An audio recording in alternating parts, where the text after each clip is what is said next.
Olá, amigos produtores e produtoras. Meu nome é Thaís.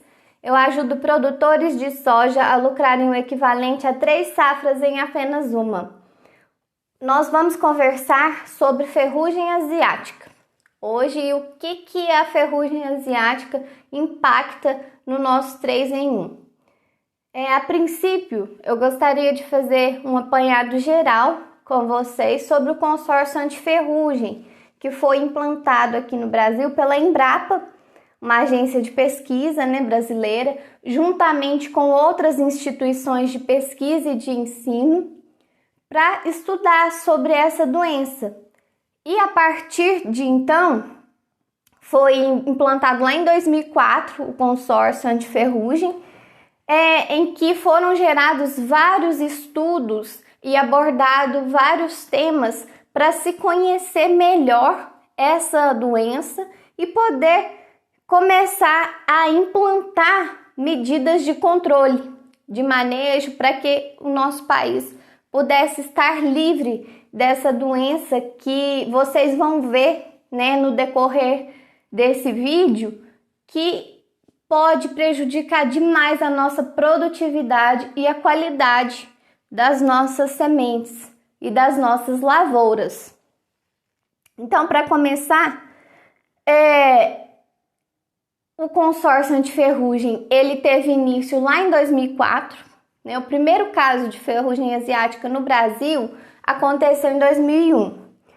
E vendo a necessidade de melhores estudos com relação à doença e o que poderia causar, nas lavouras, a Embrapa lançou em 2004 o consórcio antiferrugem, com o objetivo de conseguir estudar, propor medidas de controle, de manejo para essa doença e minimizar o tanto quanto pudesse, os riscos e as perdas que essa doença causa para a cultura da soja.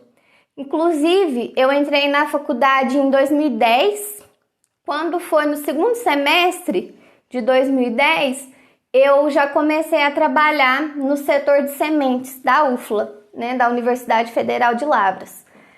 E lá estava em andamento um projeto sobre ferrugem asiática na soja.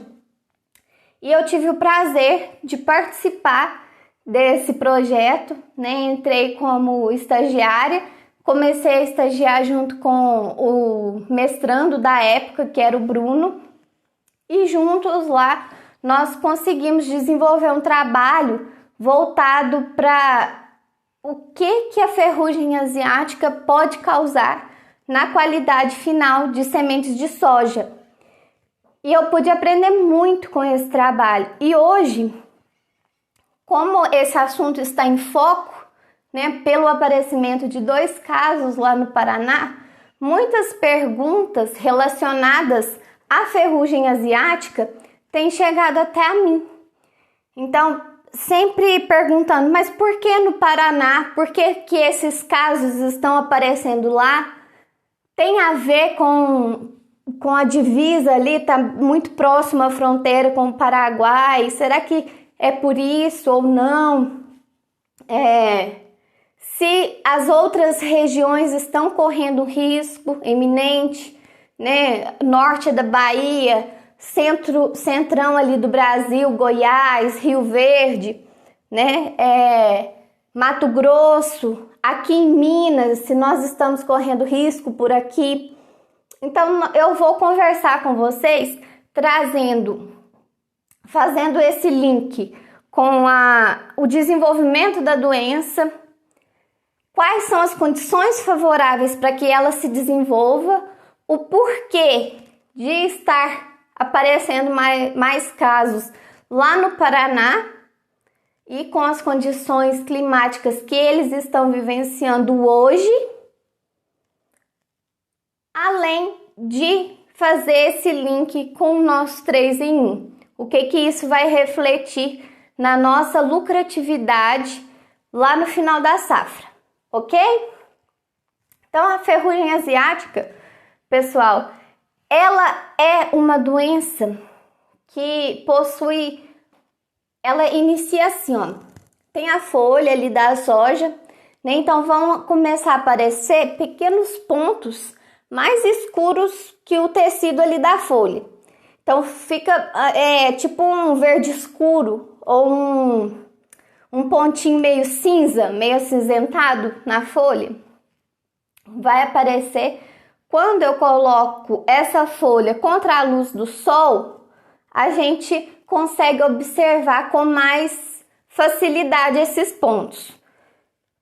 No entanto, a gente tem que tomar muito cuidado em não confundir a ferrugem asiática com outras doenças que possuem características parecidas com a ferrugem asiática. Por exemplo, crestamento bacteriano, pústula bacteriana e a mancha parda.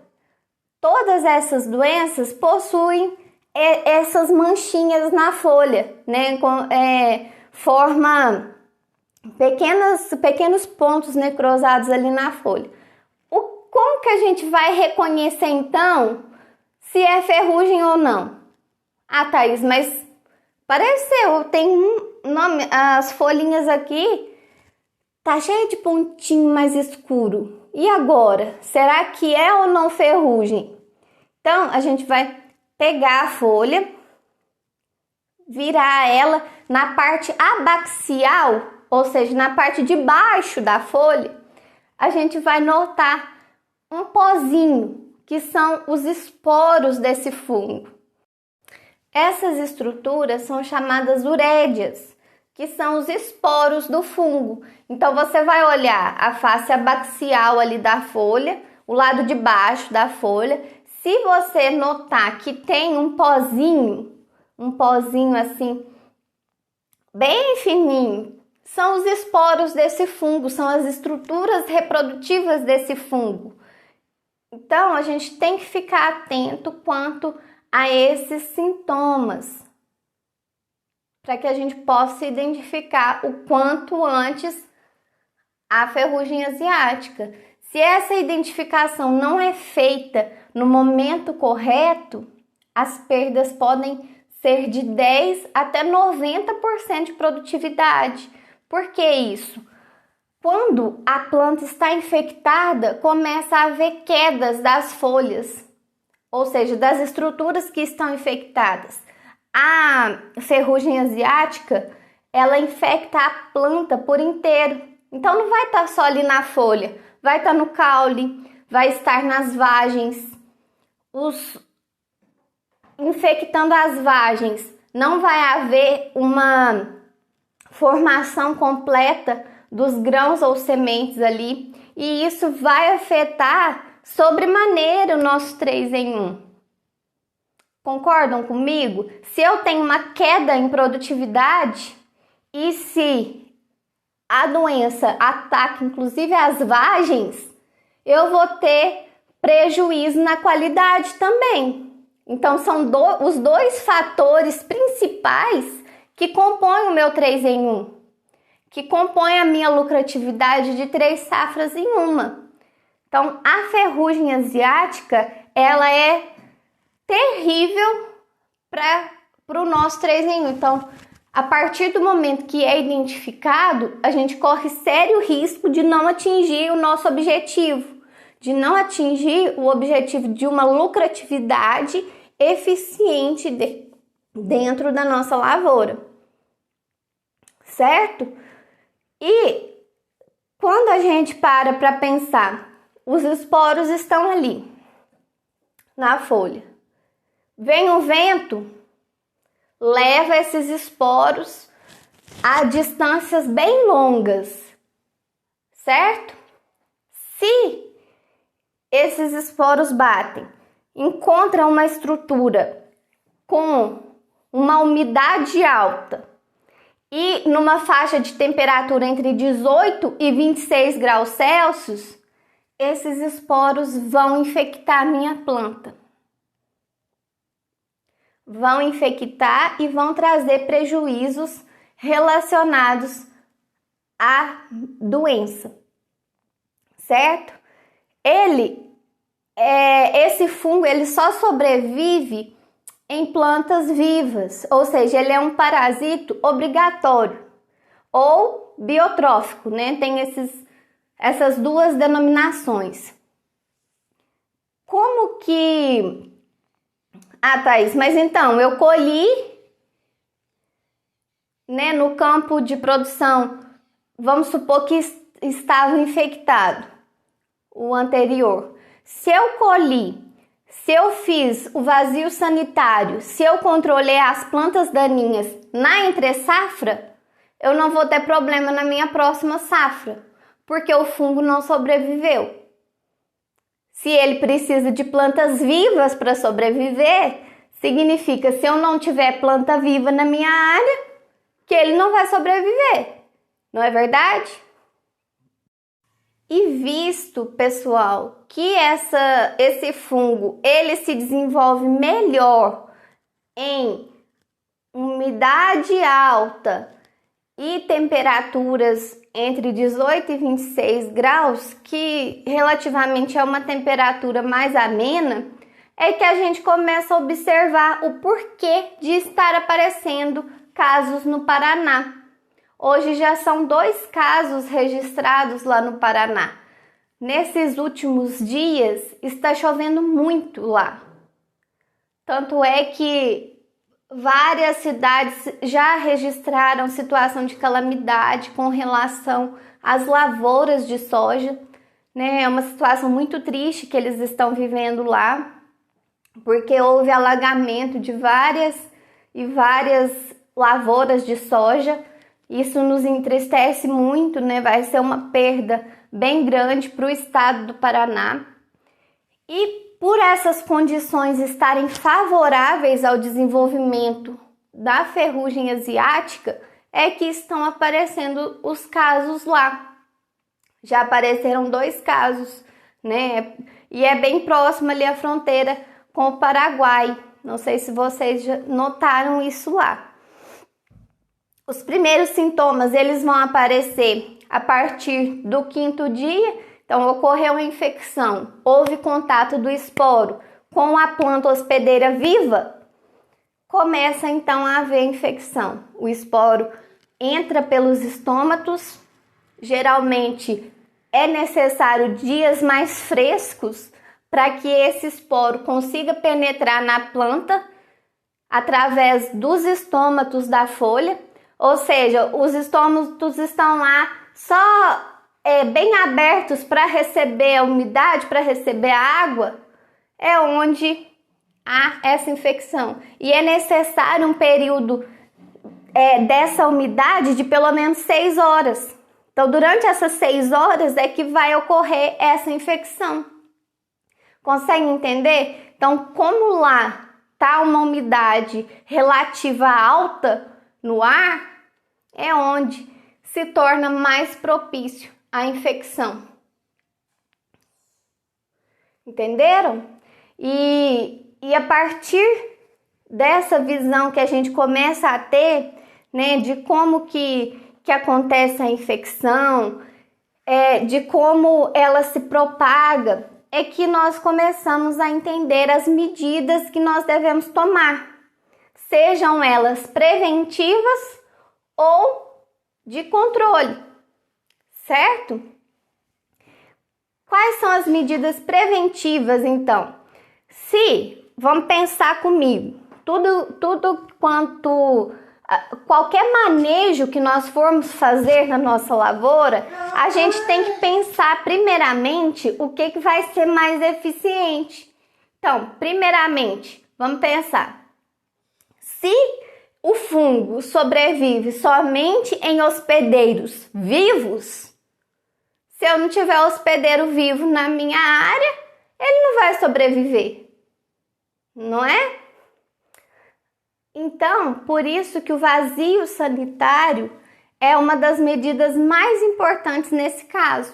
Mas adianta eu fazer o vazio sanitário e deixar minha área repleta de plantas daninhas que são hospedeiras do fungo? Porque o fungo da ferrugem, pessoal, ele tem uma gama muito ampla de hospedeiros. Então, às vezes, plantas daninhas que a gente nem imagina que vão ser prejudiciais são hospedeiras dali, da ferrugem. E então vai dar subsídio para que ela se desenvolva durante a entre-safra. Por isso que, se a gente manter as nossas áreas limpas, fizer o vazio sanitário de acordo com o planejamento de cada estado, nós conseguimos ter um controle bem eficiente. Outro manejo que é importante é o manejo preventivo com fungicidas à base de cobre. Até há umas semanas atrás, um produtor me perguntou sobre o uso de cauda bordaleza na cultura da soja, né, que tem aumentado.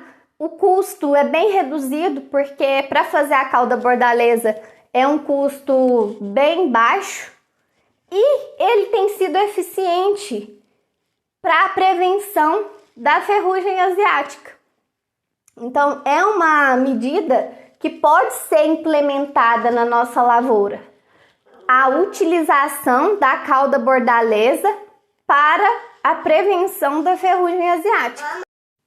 Outro manejo que a gente pode implementar na nossa área é a utilização de cultivares mais precoces. Porque se a gente consegue reduzir o ciclo da cultura, a gente tem uma eficiência maior. Geralmente a ferrugem asiática, ela aparece em estádios mais avançados da cultura. Então, se a gente consegue reduzir o ciclo, na hora que ela vai aparecer ali na minha área, na minha lavoura, infectar as minhas plantas, já vai estar na hora da gente retirar. Então, não vai prejudicar a nossa produtividade e a nossa qualidade final. Dessa forma, a gente já consegue manter um pouco mais o nosso 3 em 1. Conseguem perceber? Hoje já existem algumas cultivares resistentes, né, no mercado. No entanto, isso não vai fazer com que a gente deixe de realizar os controles necessários. Senão vai haver quebra de resistência ali no campo.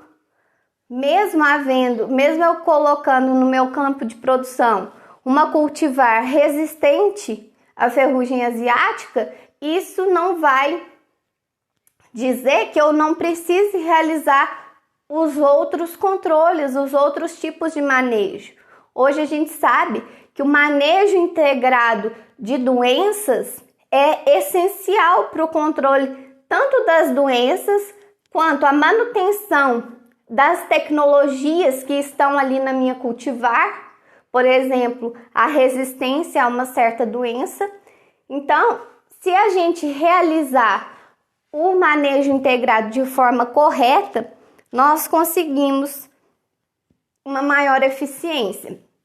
Com relação ao controle químico, se a gente realiza o controle químico nos primeiros momentos de identificação da ferrugem asiática, a gente não vai ter problema não. Mas se a gente deixa passar ou se a gente não usa multissítios, né, fungicidas multissítios na nossa pulverização, nós teremos problemas. Por que eu falo isso, né? Quando se descobriu a ferrugem asiática, a gente começou a fazer o controle com triazóis. Lá em 2004, os triazóis eram eficientes. 2009 já não estava sendo tão eficiente mais os triazóis sozinhos. Então nós começamos a associar, colocamos as estrobirulinas, né?